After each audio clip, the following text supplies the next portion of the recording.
मैं हूं आपका मेहमान काशिफ बलोच और मेरे साथ हैं अफशा मसब। प्रोग्राम है झूठ सच। और जैसा कि आप जानते हैं कि इस प्रोग्राम में हम बात करते हैं किसी भी एक ऐसे मुनज़्ज़म झूठ की जिसे फिर बाद में मीडिया पर, ख़ासतौर पर सोशल मीडिया पर किसी मिस इन्फॉर्मेशन, डिसइन्फॉर्मेशन और प्रोपागेंडे की सूरत में फैलाया जाता है। और ये सिर्फ पाकिस्तान की बात नहीं, पूरी दुनिया में इस वक्त फेक न्यूज़ एक ऐसा फिनोमिनन है जिसके ऊपर बहुत संजीदगी के साथ गौर हो रहा है कि इसे कैसे निपटा जाए।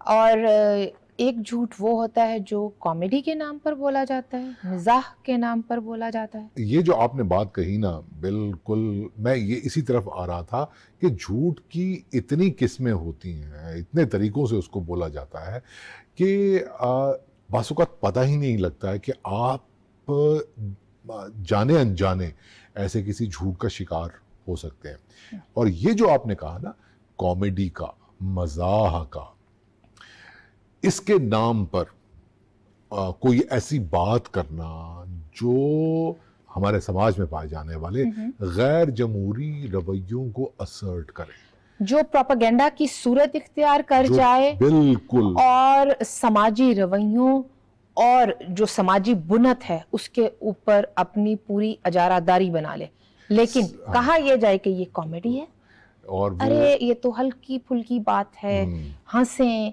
आप हंस नहीं सकते, या मतलब आप हल्की फुल्की बात के ऊपर भी इतने संजीदा क्यों हो रहे हैं। और उस हल्की फुल्की बात के अंदर क्या होता है, जिस मजाक की आप बात कर रही हैं जिसमें प्रोपेगेंडा चाहिए, तंज़ो मिजाह के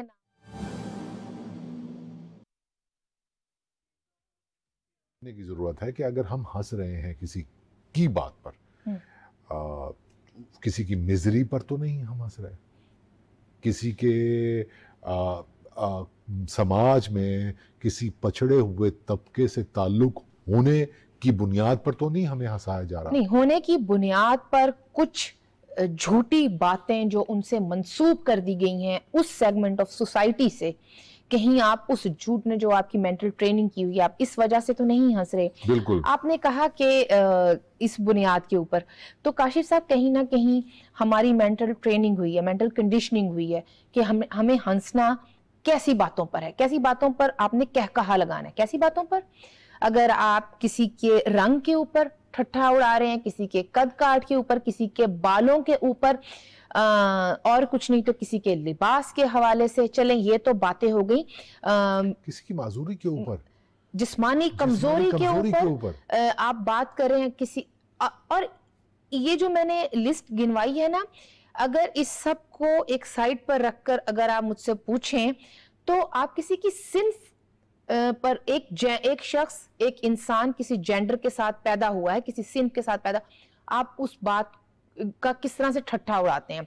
मैं एक सादा सी मिसाल दे देती हूँ, यहाँ पर खवातीन के हवाले से इतने जोक्स हैं सो कॉल्ड, जो कि स्टीरियोटाइप्स को बहुत ज्यादा फैलाते हैं। फिर खवातीन में भी अगर देखा जाए तो बीवियों के ऊपर रख कर जैसी बातें उनके मेकअप के हवाले से हो, और फिर जिस्मानी तशद्दुद या घरेलू तशद्दुद के हवाले से जो झूठ फैलाया जाता है। क्या हमारे यहाँ डोमेस्टिक वायलेंस, हमारे यहाँ कितने फीसद तबका होगा काशिफ साहब जहां पर औरत डोमेस्टिक वायलेंस कर रही है? अगर वो ना भी हो, लेकिन आप ये बता दें कि बेलन हाथ में है और वो कार्टून्स में आ रहा है और वो जुमलों में आ रहा है, बहुत अफसोसनाक है। और ये बहुत सोची समझी एक काविश है कि झूठ मजाक के नाम पे फैलाया जाए, तंज के नाम पे फैलाया जाए। आपने तो सिर्फ डोमेस्टिक वायलेंस की बात की, हर बात में मतलब इमोशनली कमजोर होने पे उनका मजाक उड़ाया जाना, खवातीन का ड्राइविंग से लेकर किसी भी तरह से, अगर वो सोशली फाइनेंशियली इंडिपेंडेंट हैं, आज़ाद और खुद मुख्तार हैं, तो भी उनका मजाक बना देना और उनको किसी ना किसी तरह से ये जता देना कि औरत होना जैसे कोई लतीफ़ा है, कोई चुटकुला है, और आप उसकी जात को निशाना बनाते चले जाएं। अच्छा, सिर्फ औरत नहीं, फिर इसके अंदर ख्वाजा सरा कम्युनिटी भी आती है। ख्वाजा सरा कम्युनिटी ही नहीं, यहाँ पर बदतरीन मामले को भी इस्तियारा कर लिया जाता है किसी एक ऐसे मामले के साथ जो कि उस तरह से होता ही नहीं है। आप देखिए कि पिछला दौर जो गुजरा एक पॉपुलिज्म का पाकिस्तान के अंदर, और 9 मई तक आते आते वो इख्तिताम पजीर हुआ। वो हिजान अभी भी उसके साइंस जो हैं वो नज़र आ जाते हैं। आप उनकी पूरी सोशल मीडिया कैंपेनिंग देखें जी, इन्हीं बातों पर उस्तवार थी। सियासतदानों को अगर उन्होंने तंज़ो मिज़ाह का निशाना बना दिया, फक्कड़पन का या फिर इसके अंदर जुगते, ठीक है, तो उनकी जेंडर को लेके, ठीक है, उनके लिबास को लेकर, उनके खाने पीने के अंदाज और खाने पीने की चॉइस को लेकर, मतलब कि, और वो भी झूठ। जी, पहली बात तो ये है कि खाना पीना आपका पर्सनल, आपका कल्चरल एक वो है, मामला है। मतलब जाहिर सी बात है कि मुख्तलिफ एथनिसिटीज़ में, मुख्तलिफ कल्चर्स में, मुख्तलिफ जगहों पर, मुख्तलिफ शहरों में लोग मुख्तलिफ तरीके से खाते हैं। वो पकवान खाने वाला पढ़ा लिखा हो सकता है और ये वाला पकवान, देसी पकवान खाने वाला तो है ही जाहिल। ये एक आम सोच को एक खास तरीके से बनाया गया है और बड़ी मेहनत के साथ इसको बनाया गया है। मतलब कि आप सर्टन जगह पर रहने वाले लोगों को उसी तंज़ो मज़ाह में मुअज़्ज़ज़ गर्दान रहे हैं, और कुछ जो शहरों से दूर हैं उनके लिए आपने टर्म क्वाइन कर दी, पेंडू, और दोनों को मिला दिया आपने, जाहिल का लफ्ज इस्तेमाल किया। देहाती देहाती देहाती होना कोई गाली नहीं है, देहाती होना कोई चुटकुला नहीं है, ये एक रियलिटी है। और अगर देखा जाए तो अगर आप इस बुनियाद पे किसी का मजाक उड़ा रहे हैं तो ये क्रिमिनल रवैया है, ये क्रिमिनल रवैया। और फिर देखिए इस तमाम तंज़ो मिज़ाह की शिका आपने बताई कुछ जेंडर्स, ठीक है, बिल्कुल मैं मानता हूँ कि बहुत ही अफसोसनाक बात है। आप हमारे बड़े बड़े मज़ा निकारों के, मैं फिर पाकिस्तान की बात नहीं कर रहा हूँ, मैं भी दुनिया की बात कर रहा हूँ, ख़ास तौर पर वो ममालिक जहाँ पर अभी काम होना बाकी है, महज़िब रवैयों की तहजीब होना भी बाकी है। उनकी जोक्स में से, उनकी बातों में से ख़वातीन के अगेंस्ट बनाए जाने वाले जोक्स निकाल दें, बात ही नहीं कर पाएंगे वो, उनका मज़ाक ख़त्म हो जाएगा। हाँ, ये भी है, मज़ाक ख़त्म हो जाएगा। तो वो एक तरफ, लेकिन पाकिस्तान में ख़ुसूसी तौर पर एक प्रोफेशन से ताल्लुक़ रखने वाले तबके को कम ठट्टा उड़ाना, उसके खिलाफ फक्कड़बाजी करना कामयाबी की कुंजी। किसी के मादरी जबान वाले लहजे का मजाक उड़ाना कि अरे ये तो अंग्रेजी में बात नहीं कर सकते, या अगर अंग्रेजी में बात कर रहे हैं या उर्दू में भी बात कर रहे हैं तो इनका लहजा तो फलां जबान से मिलता जुलता है। और यहाँ पर मैं कहना चाहूँगी कि पंजाबी लहजा होना जैसे कि कोई मजाक की बात है, कोई मजाहिया मामला है और इस पर हंसा जा सकता है। आपके ड्रामों में, आपके यहाँ मुख्तलिफ शोज़ में कोई ना कोई एक ऐसा करैक्टर डाला जाता है, उसमें शामिल किया जाता है जिसका लहजा पंजाबी होता है, जिसको लाउड दिखाया जाएगा, जिसको एक क्लासलेस और टेस्टलेस इंसान के तौर पर पेश किया जाएगा और बाकी पूरा मजमा उस पर हंसेगा। ये जो आपने बात कही ना, इस पे मुझे ये बात भी समझ में आ रही है कि ये झूठ सिर्फ सोशल मीडिया पर स्टेटस अपडेट करके या कोई वीलॉग बना के नहीं फैलाया। ये मुनज़्ज़म झूठ बदकिस्मती से कुछ सूरतों में हमारी एंटरटेनमेंट मीडिया में भी मौजूद है और मेन स्ट्रीम मीडिया में भी, और इसे बहुत ज़्यादा काम करने की ज़रूरत है। ठीक है, मज़ाह ज़िंदगी की एक बहुत ही अहम ज़रूरत है, हमें हंसना चाहिए ताकि हम अपनी बहुत सारी टेंशन से, एंजाइटी से जान छुड़वा सकें। और तंज़ महज़्ज़ब माशरों में एवोल्यूशन का एक टूल होता है। आप अपने आप को देखते हैं, अपने पर हंसते हैं, ठीक है, लेकिन अगर आप निशाना बना दें उसको कमज़ोर, किसी कमज़ोर की तरफ तोपों का रुख, सिर्फ कमज़ोर ही नहीं, मैं जैसे यहाँ पर मादरी ज़बान और मादरी लहजे की बात कर रही हूँ, इसका ठट्ठा उड़ाने का कोई मकसद बनता नहीं है। या तो आप मान लें कि आप कॉलोनाइजेशन के उस खास पैराए से नहीं निकल सके हैं, खुद को डीकोलोनाइज नहीं कर सके हैं, आपने एक मामला छोड़ा तो दूसरा अपना लिया और आपको लगता है कि ये कोई ऐसी बात है जो कमी है, जो ये कोई कजियां हैं शख्सियत की जिसको आप मार्क करेंगे और इसके ऊपर बात करेंगे तो सब हंसेंगे। अच्छा, हमने देखा, मैं चूँकि बार बार हवाला यही देता हूँ ना कि पूरी दुनिया को भी देखने की ज़रूरत है कि वो वहाँ पर सोशल मीडिया पर पर्टिकुलरली क्या हो रहा है। हमने ये देखा कि इस मज़ाह का सहारा लेकर, तंज़ का सहारा लेकर बड़े बड़े पॉपुलिस्ट रिजीम्स को चैलेंज किया गया। जी हाँ, ऐसे ऐसे स्टैंड अप कॉमेडियंस सामने आए हैं जिन्होंने हिला के रख दिया उस पॉपुलिस्ट, वो जो एक दबदबा, रोब, झूठा एक जाह और फर एक बनाया हुआ था ना, उसको उड़ा के रख दिया। तो वो अमेरिका में हुआ, वो यूरोप में हुआ, वो इंडिया में हुआ। तो इसको कहते हैं पॉलिटिकल सेटायर। पॉलिटिकल और पॉलिटिकल सेटायर होने के लिए आपका पॉलिटिकली करेक्ट होना भी जरूरी है। तो मैं ये कह रहा हूं कि अगर हम अपने तई पॉलिटिकल सेटायर कर रहे हैं अपने प्रोग्राम्स में, और भरमार है हमारे यहाँ सोशल मीडिया को देखें तो हर कोई मतलब चाहता ये है कि वो किसी खास तंजिया अंदाज में एतराज करे किसी सियासी शख्सियत के ऊपर, किसी सियासी नजरिए के ऊपर। नहीं, सियासी शख्सियत के ऊपर एतराज जरूर करें, क्योंकि ये जमहूरी रवैयों की तहजीब भी होती है तनकीद के साथ, तंज के साथ। लेकिन ये क्या कि आप किसी के पहनने ओढ़ने या बात करने के अंदाज या लहजे का मजाक बनाएं, या आप, और उस मजाक होता तो नहीं है लेकिन ये कहकर बेचा जाता है, उस मजाक को बरतते हुए आप एक किसी दूसरी जेंडर को निशाना बना लें जो कि पहले से ही मार्जिनलाइज्ड कम्युनिटी में कंसिडर होता है, जो पहले से ही आपके समाज का एक पछड़ा हुआ तबका हो, और आप उसको इख्तियारा कर लें किसी दूसरी शख्सियत का मजाक उड़ाने के लिए।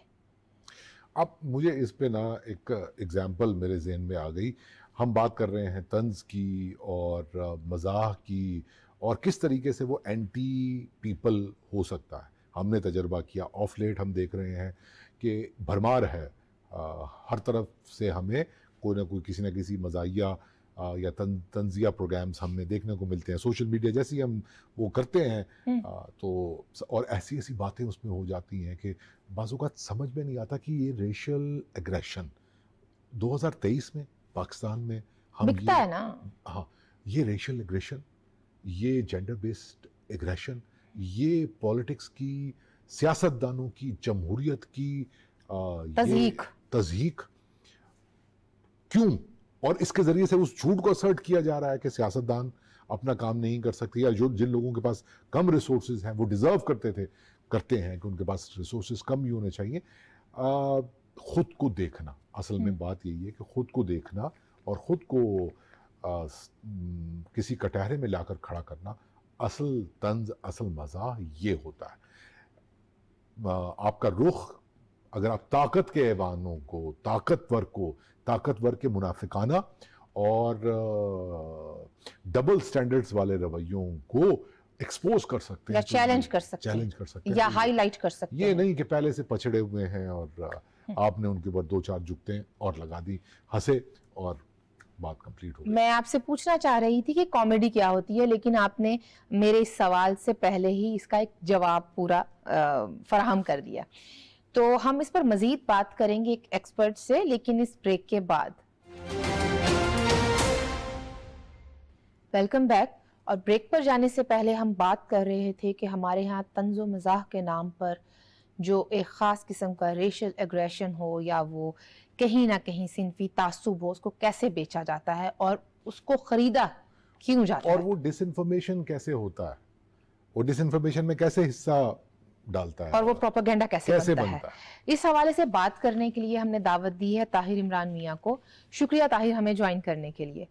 अच्छा, मैं ये पूछना चाहूँगी कि हमारे यहाँ देखा गया है सोशल मीडिया पर जो स्टेटस अपडेट होते हैं, जो गुफ्तगू हो रही होती है, जो वीलॉग्स आ रहे होते हैं, एंड देन हमारा जो मेन स्ट्रीम मीडिया है वहाँ पर एंटरटेनमेंट के नाम पर, तंज़ो मिज़ाह के नाम पर या पॉलिटिकल सेटायर के नाम पर जो कुछ हो रहा है और जिस तरह से हो रहा है, वो कहीं ना कहीं सियासतदान, जमहूरियत और किसी जेंडर, ख़ास तौर पर हमारी ख्वाजा सरा कम्युनिटी या ख़वातीन के हवाले से जिस तरह से उनके ख़िलाफ़ एक ख़ास सोच को हवा दी जाती है, और फिर सबसे अहम बात कि किसी न किसी अक़लियत पर जो हमले होते हैं और उसको नॉर्मल किया जा रहा होता है।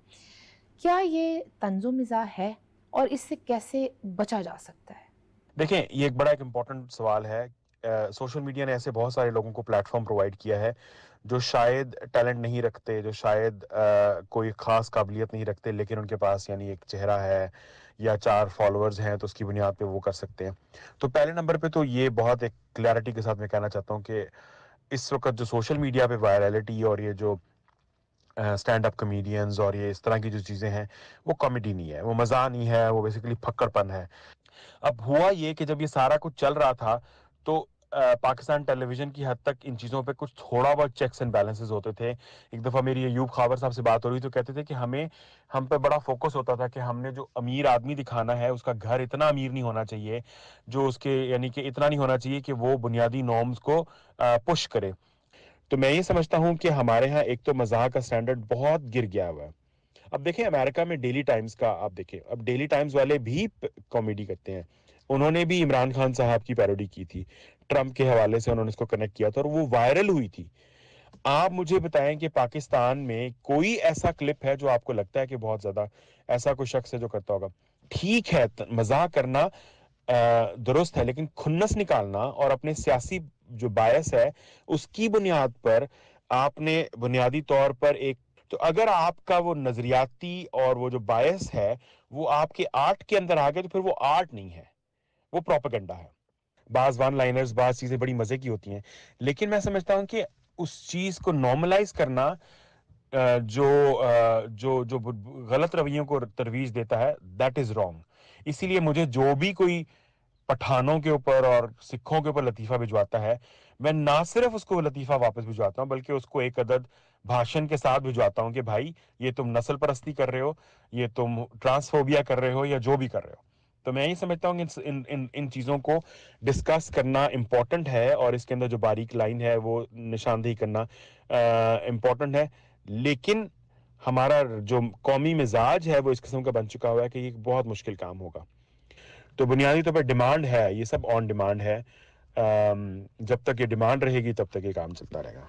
बहुत शुक्रिया। बहुत अहम बातें इन्होंने कही और ये समझने की ज़रूरत है हमें एक मरतबा फिर से कि मज़ाह और तंज उसका ज़ाविया मुतय्यन करता है। अभी ब्रेक से पहले और ताहिर साहब से बात करने से पहले मैं जो बात कर रहा था ना मज़ाह की तारीफ के हवाले से, उसमें एक बात रह गई थी, आपको मुझे याद है, आपको याद नहीं रही। कमज़ोर का साथ दे नहीं, अपने आप को देखने के हवाले से। अपने मतलब मुझे क्यों याद है कि ये कहने में मेरा ख्याल है कि हमें कोई आर होना नहीं चाहिए कि अगर हम उर्दू अदब की बात करें ना और बड़े तंज और मज़ाह निगारों की बात करें तो उसमें टॉप पर जो चंद नाम आते होंगे, बल्कि अगर आप मुझसे पूछे तो नंबर 1 जो नाम मेरे ज़हन में आता है वो मिर्ज़ा असदुल्ला खान गालिब का नाम। एक ख़त उन्होंने लिखा अपने किसी शागिर्द को और मैं आपको उसकी 2 लाइनें अगर आपके मैं सुनाऊं तो वो एक तंज खुद को देखने का तरीका और उसके ज़रिए से पूरे समाज में पाए जाने वाले जो एक डबल स्टैंडर्ड्स हैं हम और मुनाफकतें हैं और समाज कहाँ फंसा हुआ है उसको कैसे हंस के मुस्कुरा के थोड़ा सा तब्दील होकर निकाला जा सकता है। वो लिखते हैं कि अपना तमाशाई आप बन गया हूँ, रंज और जिल्लत से खुश होता हूँ, जब कोई तकलीफ पहुंचती है तो कहता हूँ कि लो गालिब के एक जूती और लगी।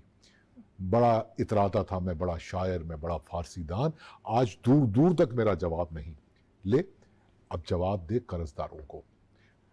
अब देखिए, I mean this is amazing कि अपना तमाशाई आप बन गया हूं, अपनी तरफ देखने का, अपने डबल स्टैंडर्ड्स को, अपने रवैयों की डीकंस्ट्रक्शन। काशिर साहब, खुद पर हंसना मेरा ख्याल है कि बहुत बड़ी बहादुरी होती है।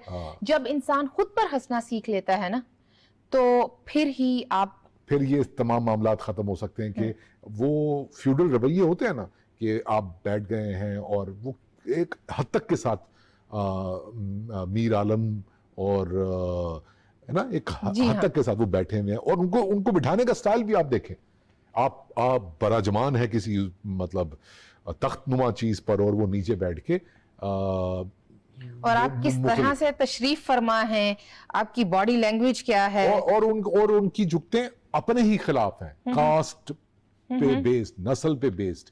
अपनी तरफ देखना सीखिए, फिर आपको मज़ाक समझ में आएगा। काशिफ साहब, एक और भी मामला है, उम्र का मजाक, एजिज्म। एजिज्म, बॉडी शेमिंग के साथ साथ जो एजिज्म का मामला है ना, वो इतना भाई जो पैदा हुआ है उसकी उम्र बढ़नी ही है। आप बॉडी शेमिंग नहीं कर सकते, आप एजिज्म